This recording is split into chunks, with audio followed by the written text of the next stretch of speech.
ang lahing ipinagkaloob mo sa amin, lalo na sa lugar na ito, ang lahi ng mga Roque, ang patuloy na gumaganap upang maging matatag na natayo ang pananampalataya nito sa lugar ng Magsaysay. Isa pong pagsunod, isa pong magandang larawan nito na bagamat hindi lahat ay nakakasunod, subalit patuloy pa rin sila hanggang sa katandaan na nagiging senyas ng pagpapatuloy ng pananampalataya sa lugar na ito. Ang hamon po ng mensahe sa amin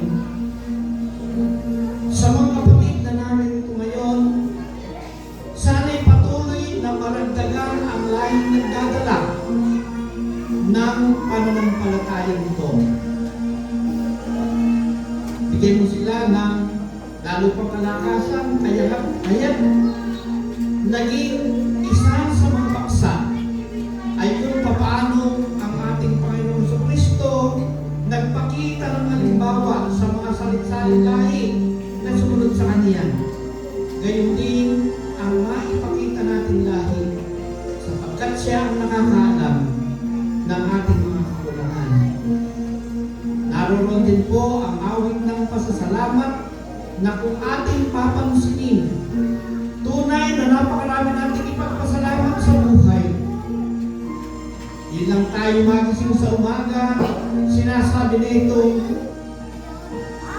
a gising is a blessing. Ano man po ang kalagayan namin sa paglapit ng Paskong ito, ang dapat namin ipagpasalamat, ang pagdating ng ating Panginoon na para sa ating buhay ay kaligtasan. Dinadalangin po namin na sana'y magpatuloy ang ganitong inisipan.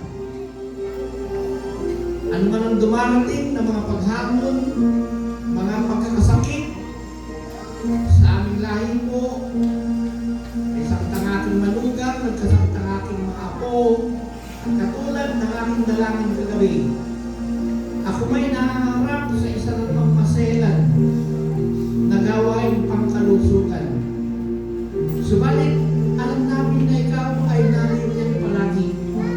At ganun rin sana kaisipan ang galihin ng bawat isa sa atin. Yung ating pagtitiwala na lagi tayong nasasakupan ng kamay ng ating Panginoon upang siyang magbigay sa atin ng mga bagay na pagtugon sa ating mga dalangin. Sa bawat pamilya, sa bawat isa, ang patuloy nilang masabi ay ang pagpapasalamat sapagkat darating na naman ang Pasko sa aming buhay. At dapat nating makita rito at ating pinagpapasalamat na nung nakaraang Pasko, tayo nagpasalamat. Dumating na naman ang Pasko, muli tayong magpapasalamat. At ang pinapahalagang bagay dito, salamat na sana lagi na natin maging kasama. Tingin mo po ang mga paglapit sa iyo ng iyong mga anak na iyon, silang nakatayo, silang nakaupo, tingin sila ng ating Panginoon Jesucristo, lalong-lalo na ang kagalakan natin nadarama sa pagkalang tayo sama-sama. Bawat pamilya, bawat manggagawa,